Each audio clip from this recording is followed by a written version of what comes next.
ha bendecido esta mañana. El Espíritu Santo está en este lugar. La presencia de Dios nos ha bendecido esta mañana con su presencia. Es innegable cuando el Espíritu Santo está obrando este día. Cuando obra en nuestras vidas, tenemos dos opciones: ignorarlo o meternos en su presencia y fluir junto con Él. Y pudiera haber en este lugar hoy estos dos tipos de decisiones: quienes ignoremos el mover del Espíritu Santo, pero quienes fluyamos con el Espíritu Santo. Hoy quiero compartir con ustedes acerca de la intimidad con Dios y la importancia de vivir en una intimidad con Dios, porque es lo que Dios nos ha llamado. Dios no nos ha salvado para continuar nuestra vida como si nada ocurriera. La bendición de la salvación de Dios es para que podamos experimentar una vida de plenitud en Él, para que podamos nosotros conectarnos con Él. Y lo que pudimos experimentar este día en este lugar, que lo podamos experimentar cada día de nuestras vidas. Amén. ¿A quién le gustaría experimentar eso cada día de sus vidas? Amén. Para eso Dios nos ha salvado. Hoy quiero que vayamos a Juan 1:31. Vamos a iniciar con esta escritura. Juan 35 al 39. Juan 1:35 al 39. Dice de la siguiente manera: el siguiente día, otra vez estaba Juan y dos de sus discípulos, y mirando a Jesús que andaba por allí, dijo: he aquí el Cordero de Dios. Le oyeron hablar los discípulos y siguieron a Jesús. Y volviéndose Jesús y viendo que le seguían, les dijo: ¿qué buscan? Ellos le dijeron: Rabí, que traducido es maestro, ¿dónde moras? Les dijo Jesús: vengan y vean, o venid y ved, en la versión Reina Valera. Fueron y vieron dónde moraba y se quedaron con él aquel día, porque era como la hora 10:00. Vamos a orar. Señor, esta mañana te agradecemos tanto por tu palabra, por tu presencia, Espíritu Santo, en este lugar, y oramos que tomes tú el control de todo. Oramos que cada pensamiento, Señor, sea cautivo a tu obediencia, a la obediencia a Cristo, que todos hoy podamos ser cautivados por tu presencia, cautivados por tu palabra y transformados. Tu palabra dice, Señor, que tu palabra es como una espada de dos filos que atraviesa hasta lo más profundo del alma y conoce las intenciones de nuestro corazón y nuestros pensamientos, Señor, y que llega hasta el tuétano, hasta lo más profundo de nosotros, Señor, y es donde hace una transformación, y hoy anhelamos eso en nuestras vidas. En el nombre de Jesús, y todos dijimos amén, amén. Esta historia, este pasaje me gusta mucho, me habla mucho de una intimidad con Dios. ¿Por qué? Ahí le va. Juan el Bautista era un hombre que Dios levantó. ¿Para qué? Para ser un precursor. Un precursor es alguien que prepara el camino. Juan el Bautista fue un profeta que Dios en su tiempo levantó, y lo levantó para que preparara el camino. ¿De qué manera Juan el Bautista preparó el camino? Él predicaba sobre el arrepentimiento. Donde quiera que Juan el Bautista iba, él decía: arrepiéntanse porque el reino de los cielos se ha acercado. Juan el Bautista siempre, hermanos, el reino ya está aquí. Nuestro Dios, Jesús vino, estableció el reino en este lugar. El Espíritu Santo obra en medio de nosotros. Es Él, Dios con nosotros, el Espíritu Santo. Jesús va a regresar a instaurar completamente el reino, pero en este tiempo el reino se ha acercado y nos da la oportunidad de nosotros acercarnos al reino de Dios, un reino inconmovible. Pero en este momento Juan el Bautista estaba predicando acerca del arrepentimiento. Era un maestro, no un maestro como los de la ley, no un fariseo, no un escriba ni un saduceo como los menciona la Biblia. Él simplemente era un profeta. La misma Biblia habla acerca de él cuando dice: voz que clama en el desierto. Era Juan el Bautista predicando arrepentimiento. Tenía discípulos. Juan el Bautista tenía gente que lo seguía a él. ¿Por qué? Porque creían y aprendían de él. Pero Juan el Bautista tenía algo muy claro: él no era Dios, él no era el Cristo, él solamente estaba preparando el camino para el Cristo.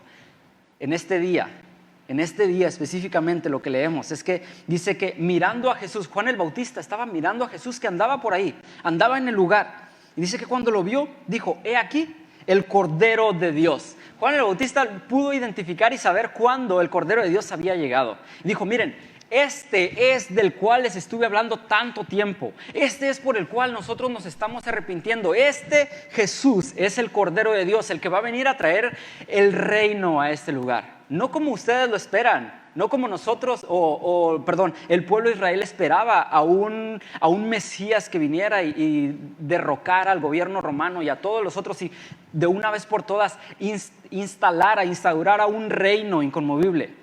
No era ese tipo el reino, pero este era el Mesías. Y Juan el Bautista dice, he aquí el Cordero de Dios.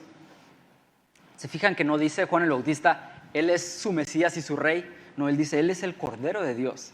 Porque Juan el Bautista entendía la profecía, lo que se había hablado acerca de Jesús. Pero a lo que vamos hoy es que hay 2 discípulos, dice que le oyeron hablar los 2 discípulos y siguieron a Jesús. Y volviéndose Jesús, entonces ahí iban siguiendo a Jesús. Imagínense que Jesús va caminando aquí o está Jesús ahí en la esquina, en la parada de los micros, ahí está Jesús y Juan el Bautista está en la otra parada de este lado. Y tiene ahí a 2 discípulos y voltea y lo ve y dice, él es el Cordero de Dios. Los discípulos, ¿qué es lo que hacen? Pues ahí te ves, Juan el Bautista, vamos a seguir a Jesús. Y empieza Jesús, se va y estos lo están siguiendo a Jesús. Imagínese usted siguiendo a Jesús, ¿cómo se lo imagina? Está suave, ¿no? Vamos a meternos aquí en la historia. Están siguiendo a Jesús y dice que Jesús en un momento, volviéndose Jesús y viendo que le seguían, o sea, se da la vuelta a Jesús, ve que le seguían, les dice, ¿qué buscan? No me imagino, ¿cómo se imagina usted que Jesús les pregunta? ¿Qué buscan? Así, ¿no? ¿Por qué me están siguiendo? O sea, ¿qué traen? ¿Agarró un palo, acá, una vara? No, Jesús, yo pienso que Jesús conoce, yo sé que Jesús conoce la intención del corazón de cada uno. Y Jesús se voltea y les dice, ¿qué buscan? Con mucho amor, con mucha compasión, sabiendo que están buscando la verdad, que están buscando al Mesías, les dice, ¿qué buscan? Y mire la respuesta de ellos. Ellos le dijeron, Rabí, que traducido es maestro, ¿dónde moras? ¿Dónde vives? ¿Dónde te quedas? Creo que fue la mejor pregunta que pudieron haber hecho. Yo no sé qué le hubiera respondido a Jesús. Si Jesús se volteara y yo fuera y ahí, ¿qué buscas? Y yo, ya me cachó. O sea, ¿qué hago, no? Hermanos, el Espíritu Santo hoy se ha manifestado de una manera tan preciosa en este lugar. Y su pregunta, la pregunta del Espíritu Santo a nosotros esta mañana es, ¿qué buscas? ¿A qué hemos venido a este lugar? ¿Qué es lo que hemos estado persiguiendo por tanto tiempo? Tal vez hoy alguien vino a este lugar buscando restauración en su corazón. Dios tiene el poder para hacerlo. Hoy alguien vino buscando sanidad física. Dios tiene el poder para hacerlo. Tal vez alguien no sabe ni qué es lo que busca y no tiene sentido en su vida, un rumbo. Pero Dios puede darnos un rumbo este día. La pregunta es, ¿qué buscan? Lo que los discípulos de Juan le responden a Jesús es, ¿dónde moras? ¿Dónde vives? ¿Dónde te quedas? ¿Dónde te hospedas? ¿Dónde estás? Y Jesús les dice, vengan y vean.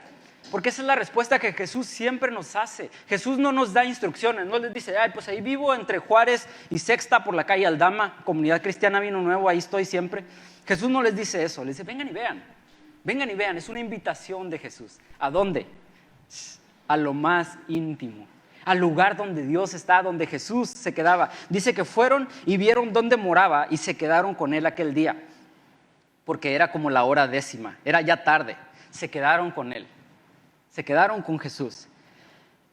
Hay algo muy importante que pasa en nuestras casas. Normalmente, no cualquier persona entra a su casa, ¿cierto o falso? No, usted no deja que cualquier desconocido entre a su casa, ¿verdad? No. Hay gente que puede llegar a la banqueta y ahí nada más se queda en la banqueta. Los repartidores, los que entregan cosas ahí, y llega a la banqueta. Y usted no tiene un problema con que la gente llegue a la banqueta, ¿verdad? De ahí, con que no pasen, no invadan su propiedad, está bien. Pero hay otras personas que pueden pasar adentro de su patio y ahí van a estar un ratito y no pasa nada.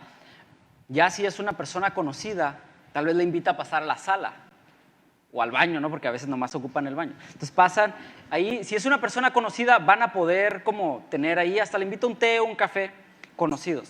Pero no cualquier persona se queda en su casa. No cualquier persona entra aún más a la intimidad de su recámara. Nadie entra. En mi casa nada más mi esposa y yo. Mis sobrinos alguna vez durmieron ahí en esa cama. Nadie entra a la intimidad cuando estoy yo con mi esposa. Nadie entra a ese lugar.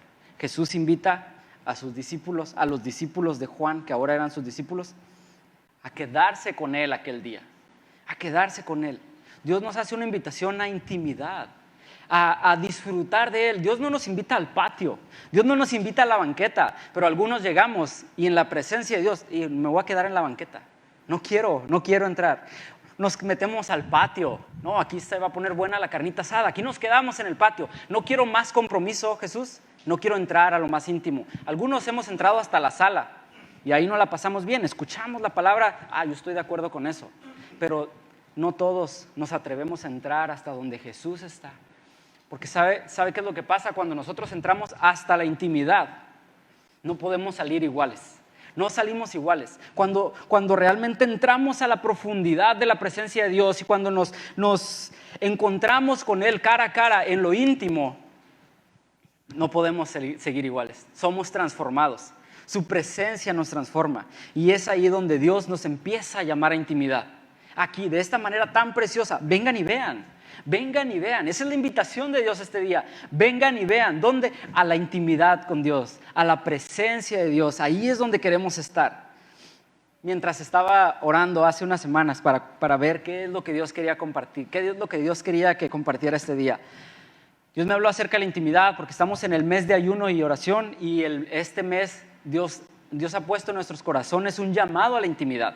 Un llamado a la intimidad, por cierto, queremos invitarle, hay un cuarto de oración, un tiempo preciosísimo que estamos teniendo lunes, miércoles y viernes de 7:30 a 8:30 de la mañana. Si usted puede venir antes de su trabajo, véngase. Hay diferentes dinámicas que estamos teniendo y no necesita venir usted a orar ahí enfrente en el micrófono. Usted puede venir, traer su Biblia, sentarse en una silla y adorar a Dios y escudriñar la palabra.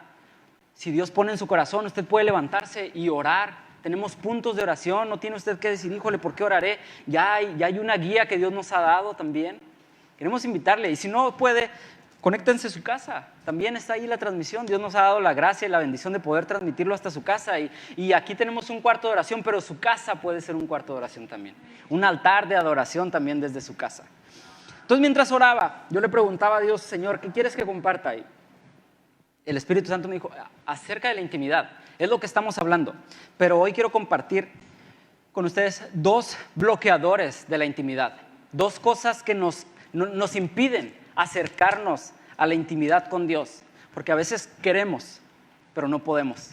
¿Cuántos de ustedes se han sentido como que está la presencia de Dios? Usted, por más que usted quiere poder sumergirse en eso y voltea en el tiempo de oración y ve a su hermano que está a un lado y a lo mejor está llorando ahí, derramándose delante de Dios, y usted dice, ¿por qué yo no puedo experimentar eso? Hay 2 cosas, muchas más, pero hay 2 cosas que encontré en la palabra que nos impiden disfrutar de una intimidad y de la presencia de Dios. Vamos a ir a Números 21. Números 21, del versículo 4 al versículo 9. Y vamos a hablar del primero de estos bloqueadores, el cual es el pecado. Bloqueador número 1, el pecado. Números 21, 4 al 9, dice así. Después partieron del monte de Hor, camino del Mar Rojo, para rodear la tierra de Edom. Y se desanimó el pueblo por el camino. Y habló el pueblo contra Dios y contra Moisés, diciendo, ¿por qué nos hiciste subir de Egipto para que muramos en este desierto? Pues no hay pan ni agua y nuestra alma tiene fastidio de este pan liviano. Y Jehová envió entre el pueblo, serpientes ardientes que mordían al pueblo, y murió mucho pueblo de Israel. Versículo 7. Entonces el pueblo vino a Moisés y dijo, hemos pecado por haber hablado contra Jehová y contra ti. Ruega a Jehová que quite de nosotros estas serpientes. Y Moisés oró por el pueblo. Y Jehová dijo a Moisés, hazte una serpiente ardiente y ponla sobre un asta. Cualquiera que fuere mordido y mirare a ella, vivirá. Y Moisés hizo una serpiente de bronce y la puso sobre un asta. Y cuando alguna serpiente mordía a alguno, miraba a la serpiente de bronce y vivía. En este tiempo, en este momento, Israel estaba caminando por el desierto. Estaba en la tierra del medio. No estaba en Egipto, ya no era esclavo, pero no estaba en la tierra prometida todavía. Estaba en la tierra del medio, iba caminando. Y en la tierra del medio, en ocasiones parece que la tierra prometida nunca va a llegar. Para el pueblo de Israel fueron 40 años. Tal vez algunos de nosotros llevamos años en la tierra del medio. en el proceso de esperar la tierra prometida, de voltear a ver y híjole, qué difícil. Es una tierra difícil. La tierra de en medio es el lugar donde se prueba nuestra fe. Es el lugar donde se prueba nuestra fe. El desierto es un lugar de prueba. Jesús mismo fue llevado por el Espíritu al desierto, ¿para qué? Para ser tentado. Y ahí, cuando una vez Jesús fue tentado, Él fue lleno del Espíritu Santo, saliendo de sus 40 días de ayuno en el desierto. Salió lleno del Espíritu Santo para, ahora sí, entrarle con todo al ministerio que Dios le había llamado, para lo cual Él había venido a este mundo. El desierto es un lugar de prueba, es un lugar donde nuestra fe es puesta a prueba. En el versículo 4 dice que después partieron del monte de Hor. Si usted lee los versículos anteriores, capítulos anteriores, el pueblo de Israel tiene una constante: victoria, desánimo, victoria, desánimo, victoria, murmuración, victoria y otra vez. Y ahí va, es una constante. Y ahora vienen después de haber partido del monte Hor, camino del Mar Rojo, para rodear la tierra de Edom, y se desanimó el pueblo por el camino. El pueblo se desanimó por el camino. La mayoría de las veces, hermanos, el desánimo viene por nuestra falta de comunión con Dios. El pueblo de Israel tenía una promesa. ¿Cuál era? Tierra prometida. Una tierra donde fluye leche y miel, donde Dios les iba a dar todo. Una tierra que Dios le había prometido no a Moisés, sino a Abraham, tiempo atrás. Una promesa de generaciones, ahí venían. Pero el pueblo se olvidó de la promesa y pusieron sus ojos ¿en dónde? En la situación. ¿Cómo sabemos que pusieron sus ojos en la situación? Dice el versículo 5, y habló el pueblo contra Dios y contra Moisés, y dice: ¿por qué nos hiciste subir de Egipto para que muramos en este desierto? Y ahí les va. Desenfocaron su mirada de la promesa de Dios y vieron, dice, pues no hay pan ni agua y nuestra alma tiene fastidio de este pan tan liviano. Se enfocaron en la situación que estaban viviendo. ¿Sabe cuál era el pan liviano? El maná. El maná que Dios les que Dios les proveía cada día. En el desierto no iba a haber comida para los miles de personas que iban, pero Dios proveía cada día. Dios proveía y la gente se enfadó, se cansó de esta provisión y empezaron a hablar. Cuando no hay intimidad con Dios, hay desánimo. Cuando no hay intimidad con Dios, hay desánimo. Tal vez más de uno de nosotros hemos experimentado desánimo. Yo he experimentado desánimo en incontables ocasiones. Porque caminamos en nuestras fuerzas, quitamos la mirada de aquel que es nuestra fuerza y entonces viene el desánimo. Cuando nosotros quitamos la mirada de Dios, viene el desánimo, porque entonces comenzamos a trabajar para nosotros mismos, a servirnos a nosotros mismos, a enfocarnos en nosotros mismos. Pero Dios tiene otro plan. Versículo 5 dice, y habló. Híjole, aquí se pone bueno, que ya me empieza a pegar esto. Dice, habló el pueblo contra Dios y contra Moisés. ¿Qué fue lo que vino primero? El desánimo. Primero comenzamos a caminar desanimados. Caminar desanimados. Fíjese lo que significa desánimo. Desánimo. Sin ánimo. Gran revelación. Sin ánimo. Pero ahí les va, ahora sí, ahí les va. Me puse esta semana a estudiar un poquito de griego. Ahí en un... No es cierto, nomás busqué un comentario bíblico. Y aquí mismo en las referencias de la Biblia. Pero ánimo viene de la palabra ánima, que tiene su raíz griega en ánemos, que significa viento, soplo o respiración. Entonces, ¿el ánimo qué es? Es un soplo, es un soplo. Génesis 2.7, apúntelo por ahí para que lo lea en su casa. Génesis 2.7 dice que después que Dios, en la creación, después de haber creado todas las cosas, el sexto día creó al hombre. Y dice que empezó a formarlo del polvo de la tierra y agarró y empezó así. Y luego dijo, pues voy a usar tierra más oscurita, tierra más clarita, la nariz afiladita. Empezó a crearlo así, bien, bien bonito, perfecto, perfecta la creación. Y ahí estaba, y yo me imagino, no lo dice la palabra, yo me imagino que Dios lo veía y decía, qué bueno es esto, qué bueno es en gran manera. De hecho dice que cuando hizo todas las otras cosas, los primeros 5 días de la creación, Dios decía, y vio Dios que era bueno. Pero cuando vio al hombre... Bueno, antes de esta parte culminante, lo ve y ya lo tiene listo, pero no tiene vida. Es un ser inerte. ¿Qué es lo que Dios hace? Génesis 2.7, lo lee en su casa. Dice que sopló en él aliento de vida. Hálito de vida, dice otra versión. ¿Eso qué es? Es el aliento de Dios en nosotros.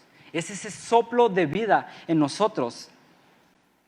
Cuando nosotros estamos caminando en desánimo, estamos caminando sin el soplo de Dios en nuestras vidas, sin ese aliento de Dios en nuestras vidas.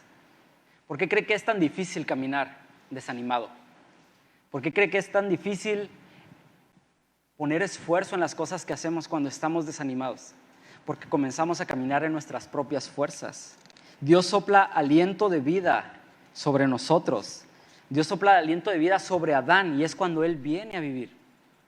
Dios cuando Adán comienza en este caminar con Dios. Hay dos cosas que suceden cuando nosotros nos desenfocamos de Dios. La primera de ellas es el desánimo, ya explicamos qué es el desánimo. La segunda es la murmuración. Cuando nosotros nos desenfocamos de Dios, empezamos a murmurar y empezamos a buscar culpables de la situación que nos está ocurriendo a nosotros. Es que el trabajo, es demasiado estrés, es demasiado esto. Tal vez es cierto, pero ¿cómo está usted manejando eso? Es que mi esposa, es que esto, es que el otro, y empezamos a buscar culpables. Y fíjese, eso no es algo ni del pueblo de Israel, ni de nosotros nada más, es algo de toda la especie humana, de todos los seres humanos. Lo vemos en Adán. Dios le dijo expresamente a Adán, puedes comer de todos los árboles que están en el jardín, pero de este específicamente no puedes comer. No se lo dijo a Eva, porque si usted lee con detenimiento, Eva todavía no había sido creada. Le dijo a Adán, no puedes comer de este. Pasa todo lo que sabemos que pasa. Viene Dios y le dice, ¿por qué comiste del árbol? ¿Y qué es lo que hace Adán? La mujer que me diste. Yo no fui. La mujer que me diste. Y es más, yo no la busqué, tú me la diste. Buscamos culpables. El pueblo de Israel ahora está caminando por el desierto y, híjole, se cansan del maná y dicen, no, aquí no tenemos pan, no tenemos agua, no tenemos nada, tenemos este maná que nos satisface nuestras necesidades, pero queremos como necesidades fisiológicas, pero queremos algo que nos satisfaga ese placer que antes teníamos en Egipto. No nos importaba ser esclavos con tal de tener todo eso. Hay otras partes. En esta parte nada más se están quejando del pan y del agua, pero en otras partes de ahí de Éxodo usted puede encontrar, disculpe que no le doy la cita, pero se lamentan de que tenían ajos y cebollas también, y tantas cosas. Entonces ahora, ¿quién están culpando? A Dios y a Moisés. Y nosotros no estamos tan lejos. Estamos tan lejos porque algo está pasando en nuestras vidas y buscamos culpables. Primero caminamos desanimados y después comenzamos a murmurar y a buscar culpables. Versículo 6. Dios empieza a obrar y Jehová envió entre el pueblo serpientes ardientes que mordían al pueblo y murió mucho pueblo de Israel. Entonces el pueblo vino a Moisés y dijo, hemos pecado por haber hablado contra Jehová y contra ti. Ruega a Jehová que quite de nosotros estas serpientes. Y Moisés oró por el pueblo. Hermanos, el pecado tiene consecuencias. La murmuración tiene consecuencias. El chisme, pues, para que me entienda, tiene consecuencias. Ay, nos encanta a veces el chisme, ¿verdad? Tiene consecuencias. La desobediencia tiene consecuencias. Pero ¿sabe qué es lo peor? Que quitar nuestra mirada de las cosas de Dios, quitar nuestra mirada de la promesa de Dios es lo peor que podamos hacer. Es lo que trae más consecuencias. ¿Por qué? Porque entonces comenzamos a preocuparnos por otras cosas sin enfocarnos en lo que Dios ha prometido para nuestras vidas. Las consecuencias de nuestros mismos actos deberían llevarnos al arrepentimiento en lugar de buscar culpables. Yo pequé, yo me equivoqué, yo tengo que buscar.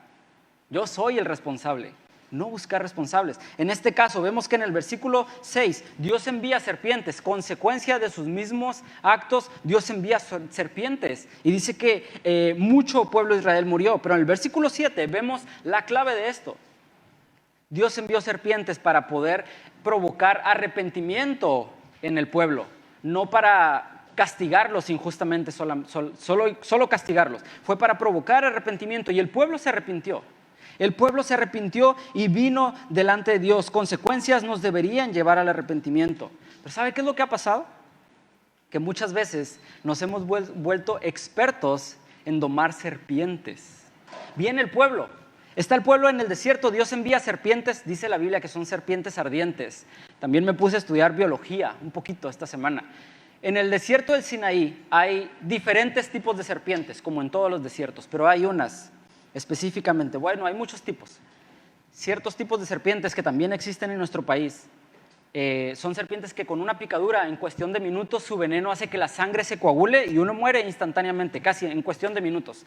Pero este tipo de serpientes de las que habla la Biblia, serpientes ardientes, son serpientes, un tipo de ellas, que se esconden abajo de la arena, que no andan por encima, andan abajo de la arena y de repente salen y cuando uno menos se lo espera, mocos, una mordida, ¿no?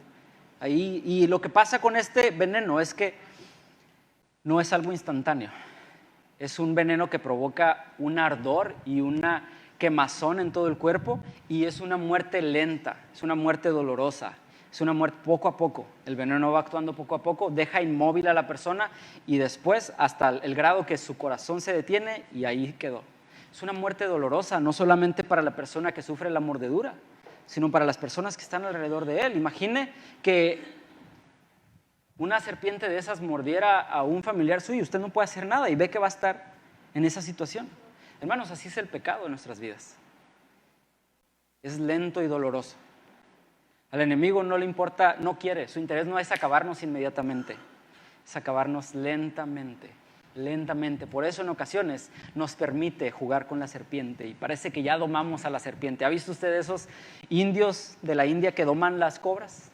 Que ahí andan jugando con las serpientes y les ponen la cara y ahí andan, domando la serpiente. Tristemente nos hemos vuelto domadores de serpientes. Creemos que podemos domar el pecado. Pero mire, en algún momento va a tirar el mordidón y va a ser lento y doloroso. Pero otros, en lugar de domar la serpiente, la agarramos como mascota. Ay, pues mira qué bonita serpiente. Vamos a jugar, hasta en una pecera bonita, ¿no? Ahí la tenemos. Jugamos con la serpiente. La tenemos en nuestra casa bonita. Creemos que podemos, creemos que tenemos el control de las cosas y ahí estamos jugando. Hermanos, con el pecado no se juega. Dios no nos ha llamado a jugar con el pecado. Dios nos ha llamado a vivir en santidad y a buscarlo a Él y solamente a Él. A fijar nuestros ojos en Cristo y solamente Él. Y es lo que este pasaje nos enseña. Versículo 8 dice, y Jehová dijo a Moisés, hazte una serpiente ardiente y ponla sobre un asta, y cualquiera que fuera mordido y mirare a ella, vivirá. Cuando Dios le da esta orden a Moisés, no fue algo improvisado. No fue como que, híjole, Moisés está orando, vamos a ver qué hacemos. Ok, ya sé, vas a hacer una estatua de una serpiente. Así como las serpientes que estaban en el suelo, Dios le dice, hazte una serpiente y ponla en un asta. Eso está muy interesante, ¿no se le hace interesante? Ponla en un asta. Y cualquiera que fuere mordido y mirare a ella, vivirá. Dios no le da esto a Moisés como algo improvisado, era figura de lo que habría de pasar cientos de años después. El que mirara a la serpiente iba a vivir. Y estoy viendo aquí porque me imagino que ahí hay una serpiente, ¿no? Usted imagínese que ahí hay una serpiente. Esto no era una solución temporal, era una solución definitiva. Mirar la serpiente era la solución definitiva. Vamos a Juan 3:14. Juan 3:14, y casi estamos terminando con este mensaje. Juan 3:14. ¿Cuántos de nosotros sabemos de memoria Juan 3:16? ¿Sí lo sabemos? ¿Sí? ¿Lo podemos repetir a las 3? 1, 2, 3. Porque de tal manera...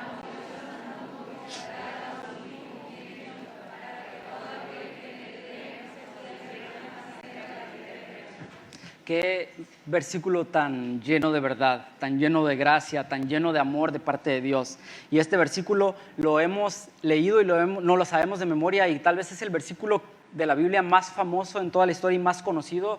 Todos no sabemos de memoria este versículo, pero si lo leemos en el contexto en el que Jesús estaba hablando, Jesús mismo fue quien estaba hablando esta palabra. En el versículo 14 dice, y como Moisés levantó la serpiente en el desierto, así es necesario que el Hijo del Hombre sea levantado. ¿Para qué? Para que todo aquel que en Él cree no se pierda, mas tenga vida eterna. Porque de tal manera amó Dios al mundo, que ha dado su Hijo unigénito, para que todo aquel que en Él cree no se pierda, mas tenga vida eterna. ¿Qué es lo que dice el versículo 14? Como Moisés levantó la serpiente en el desierto, es necesario que el Hijo del Hombre sea levantado. ¿Qué es lo que estaba ocurriendo en el desierto? Había serpientes que estaban matando al pueblo, consecuencia de su pecado. ¿Qué fue lo que levantó Moisés? Una serpiente. Jesús mismo lo dice cientos de años después. Como Moisés levantó la serpiente en el desierto, la serpiente era la imagen viva del pecado. la imagen viva de sus consecuencias. Bueno, no viva porque era una estatua, pero era la imagen de sus pecados. Jesús tendría que ser levantado. Así como Moisés levantó una serpiente en el desierto, Jesús tenía que ser levantado, cargando todos nuestros pecados, cargando la paga del pecado, de nuestro pecado, la paga de cada uno de nuestros pecados. Jesús tenía que ser levantado. ¿Para qué? Para que todo aquel que en Él cree no se pierda, mas tenga vida eterna.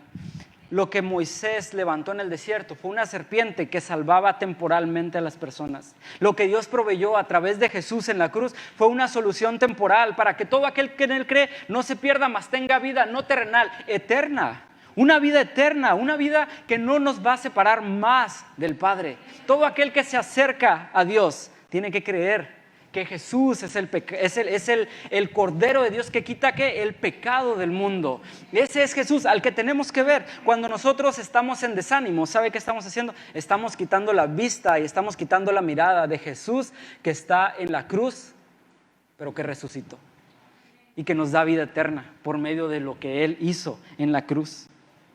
Dios no quita la maldición del pecado de forma automática, sino que nos enseña que la solución es poner nuestra mirada en lo único que puede librarnos de la muerte. Es lo único que puede librarnos de la muerte eterna. Tristemente, muchas veces tomamos esto como un antídoto.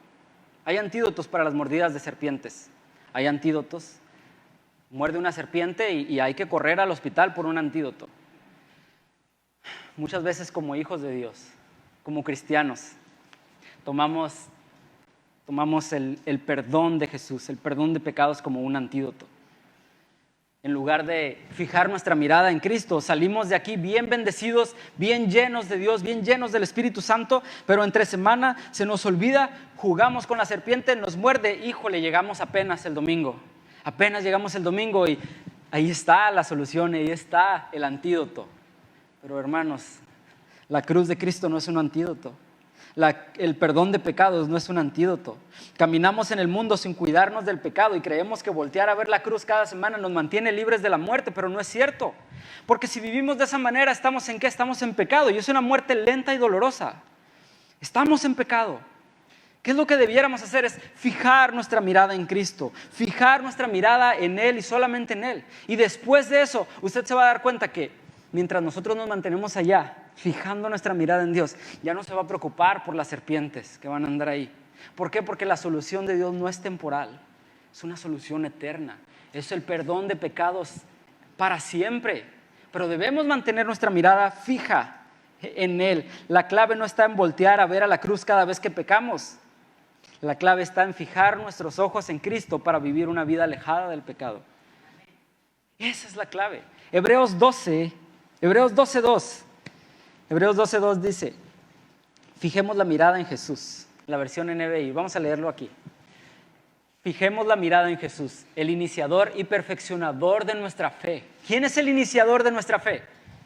Es Jesús. Cuando nosotros vinimos al conocimiento de Cristo, ¿en quién depositamos nuestra fe? En Jesús. Si alguien hoy en este lugar no tuviera su fe depositada en Jesús, quiero invitarte a que no dejes pasar un día más.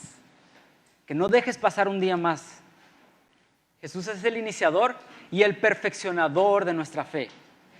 Jesús no solamente inicia, hermanos, no solamente inicia en nosotros su obra redentora, sino que Él la perfecciona día con día. Día con día Él está perfeccionando. Y dice, perfeccionador de nuestra fe, quien por el gozo que le esperaba soportó la cruz. Jesús soportó todo el pecado del mundo sobre Él en la cruz. Soportando la cruz, menospreciando la vergüenza que ella significaba, y ahora está sentado a la derecha del trono de Dios. Ahí está Jesús. Hace rato cantábamos, un día Él regresará. Yo creo eso, con todo mi corazón, y estoy esperando ese día con ansias en mi corazón. Un día Jesús regresará, y Él va a venir, y el Padre va a venir también, y va a instaurar su reino en este lugar. Nosotros vamos a estar en la presencia de Dios cada día de nuestras vidas. Si es que fijamos nuestra mirada en Jesús. Si fijamos nuestra mirada en Jesús. Dice, fijemos nuestra mirada en Jesús, el iniciador y perfeccionador de nuestra fe. Nuestra fe inicia y se perfecciona con nuestra mirada en Jesús. No en la iglesia, no en las personas, no en las situaciones, en Jesús.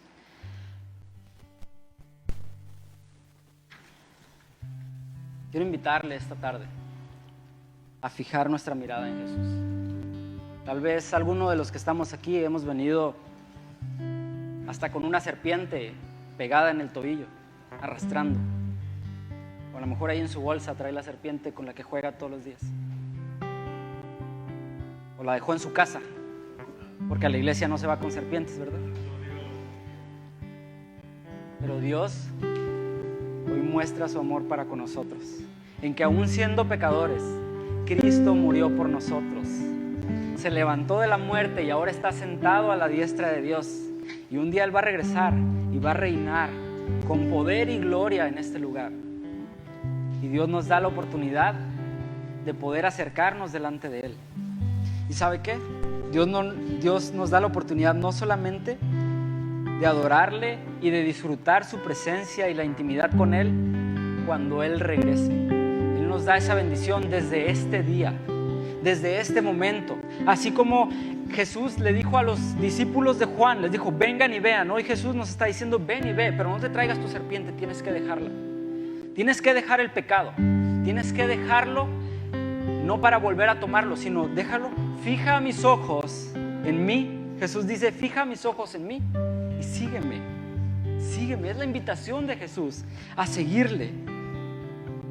Me encanta Salmos 27:4, que David entendió que fijar sus ojos en Dios era lo mejor que él podía hacer. Dice el Salmo 27:4, una cosa he demandado a Jehová, esta buscaré, que esté yo en la casa de Jehová todos los días de mi vida para contemplar la hermosura de Jehová.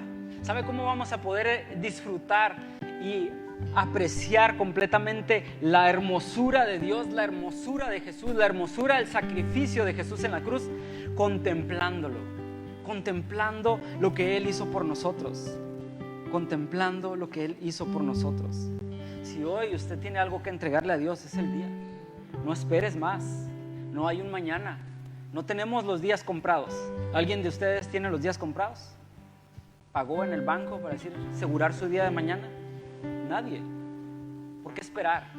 ¿Por qué decir, mañana me pongo a cuentas con Dios? Mañana le entrego este pecado al Señor. Quiero seguir disfrutando de esto que tanto placer trae a mi carne. Este es el día. Este es el día de entregarnos completamente a Dios. Bloqueador número 2, y quiero terminar rápidamente con esto para poder entrar en la presencia de Dios una vez más y disfrutar y ponernos a cuentas con Dios. Tal vez antes, en el tiempo de adoración, algunos no pudieron disfrutar de la presencia de Dios. ¿Sabe por qué? Porque hay dos cosas que estaban bloqueando. Y una es el pecado, y ya hablamos de él. El segundo es la idolatría. Segunda de Reyes 18:4. El rey Ezequías está reinando ahora sobre Israel 800 años después de lo que pasó en el desierto con Moisés. El rey Ezequías quitó los lugares altos, es decir, los altares, quebró las imágenes de otros dioses, cortó los símbolos de acera e hizo pedazos, miren nada más, e hizo pedazos la serpiente de bronce que había hecho Moisés, porque hasta entonces le quemaban incienso los hijos de Israel, y le llamó Nehustán. 800 años después, ese símbolo tan precioso esa imagen que había simbolizado el perdón de los pecados, ahora lo habían convertido en un ídolo. 800 años después seguían quemando incienso.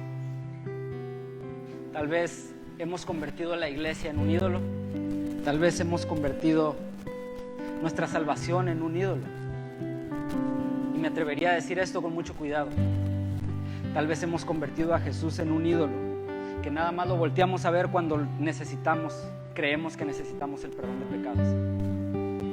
Pero Jesús no es una imagen que nosotros vemos cuando estamos afligidos, que nosotros vemos cuando estamos en el momento más bajo. Jesús es el Salvador. Jesús es el que dio todo por nosotros. Jesús es el que otorga el perdón absoluto de pecados. Jesús es el que puede transformar nuestras vidas por completo. Ese es el segundo bloqueador, la idolatría.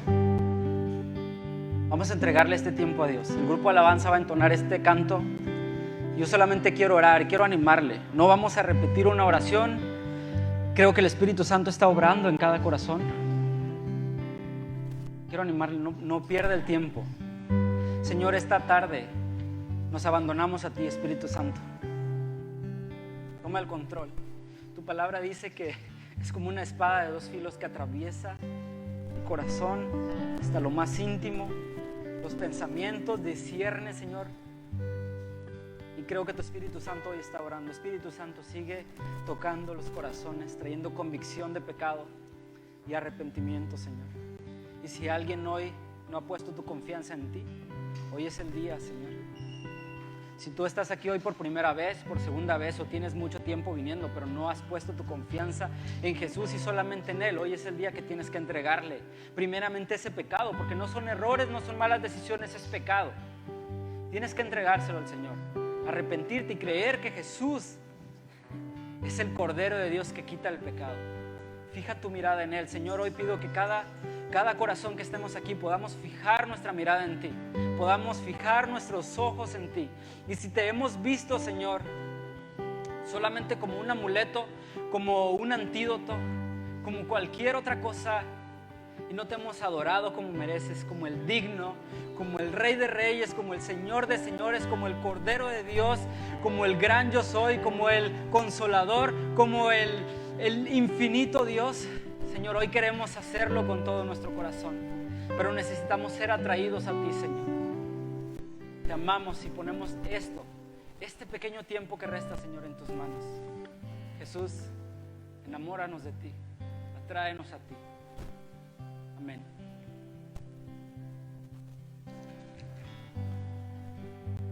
Yo quiero entregarte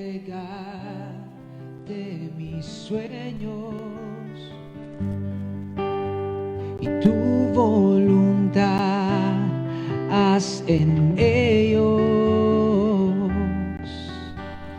Mi corazón te lo entrego, enamórame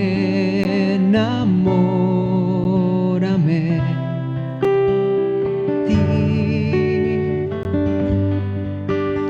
Yo quiero aprender a escucharte. Yo quiero saber qué es amarte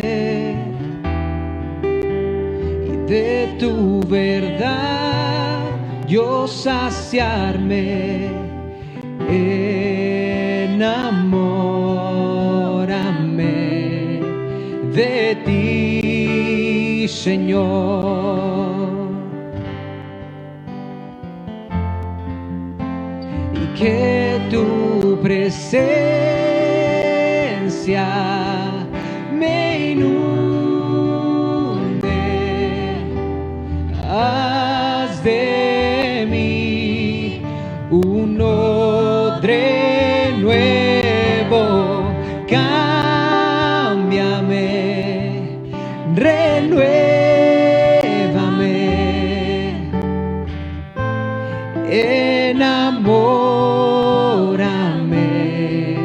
de ti, Señor.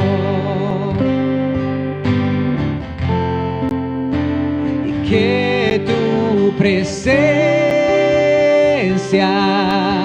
me inunde, haz de mí un odre nuevo, cámbiame, renuévame,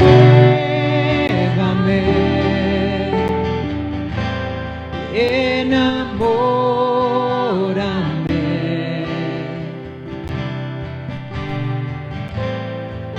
enamórame,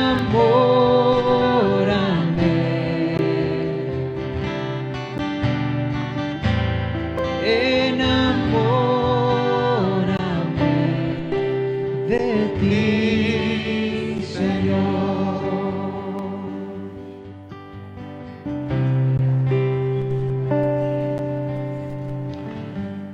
El Señor Jesucristo les dijo a los discípulos: ¿qué buscan? Héctor hizo una pregunta retórica también aquí con nosotros. Y es bueno meditarla. Somos tantos que nos sorprenderíamos mucho de las razones y motivos por los que estamos aquí. En realidad, ¿por qué buscamos a Jesús? Me impresionó la aplicación última que él hizo de que podríamos tener a Jesús como un ídolo y no como el Señor. Impresionante. Yo recuerdo cuando era joven, iba a la iglesia popular y acudía a la pila del agua bendita cuando tenía necesidad de una bendición. Y a veces podemos nosotros acudir a Jesús así,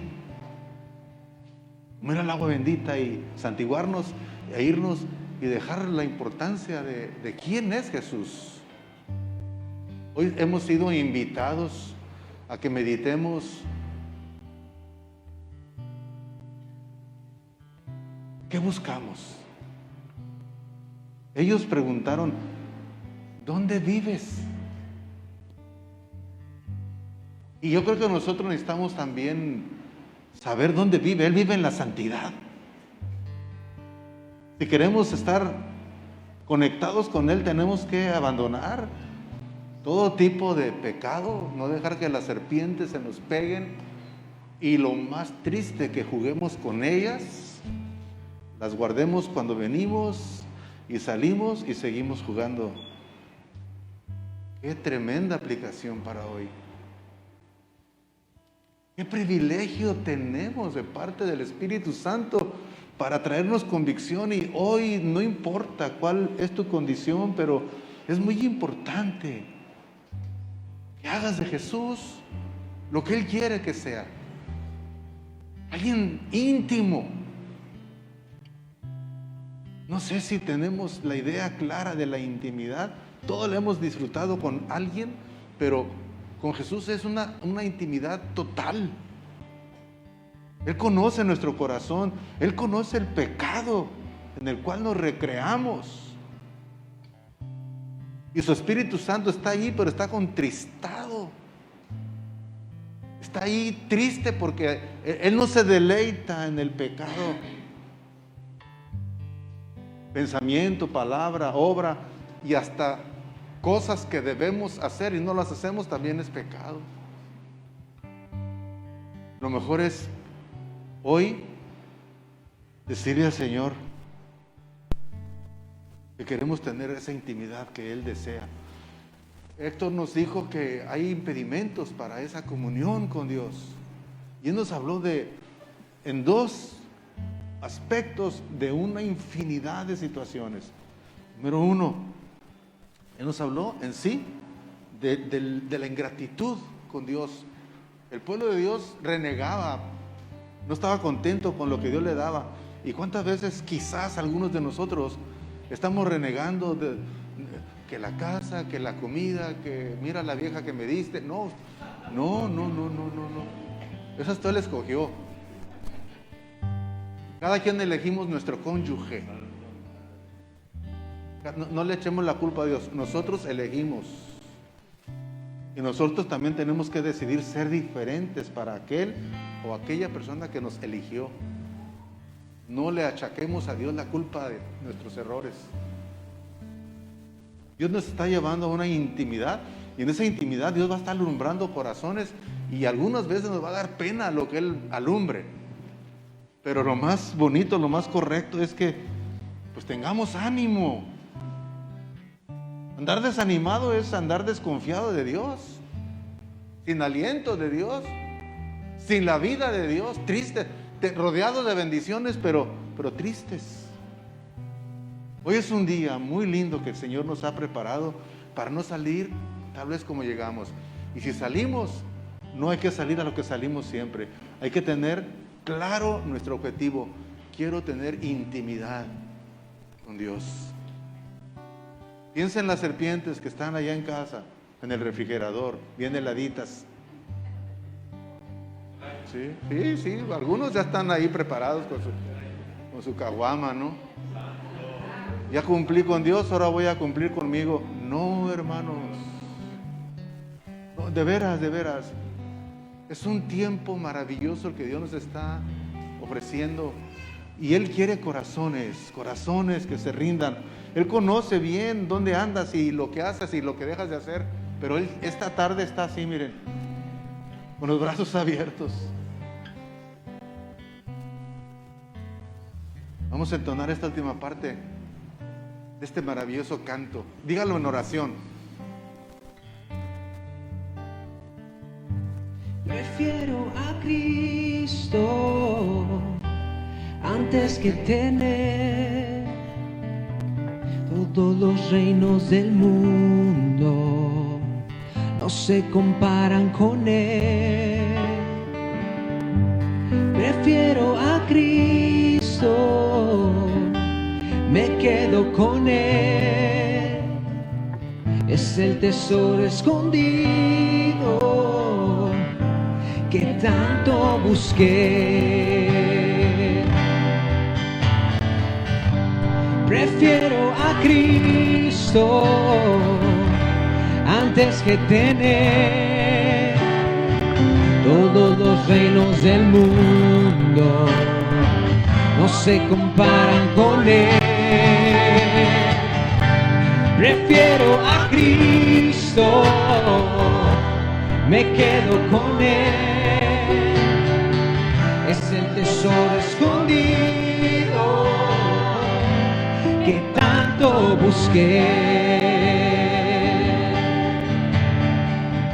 Señor, todas las bendiciones no significan nada sin ti. No queremos ir tras las bendiciones, ni siquiera la unción, aquella autoridad que nos habilita, Señor. Entre la unción y tú, Señor, te preferimos a ti, porque en ti está la unción. Tú eres la fuente de toda buena dádiva y todo don perfecto. Y en esta tarde, Señor, yo sé que todos los que estamos aquí y de pie, hay una convicción que estás despertando en nosotros. Perdona, Señor, nuestros pecados, nuestras equivocaciones, nuestros errores, Señor, aquello que nos ha desviado, y es más, aquello en lo cual nos deleitamos y sabemos que no es tu voluntad. Santifícanos este día, Señor. Queremos reconsagrar nuestra vida a ti, Señor. Queremos reconsagrarnos, Señor. Queremos vivir por ti y para ti. Levante sus manos al cielo y digamos una vez más: prefiero a Cristo. Prefiero a Cristo antes que tener todos los reinos del mundo. No se comparan con Él. Prefiero a Cristo, me quedo con Él. Es el tesoro escondido que tanto busqué. Sí, Señor, gracias. Gracias, Señor.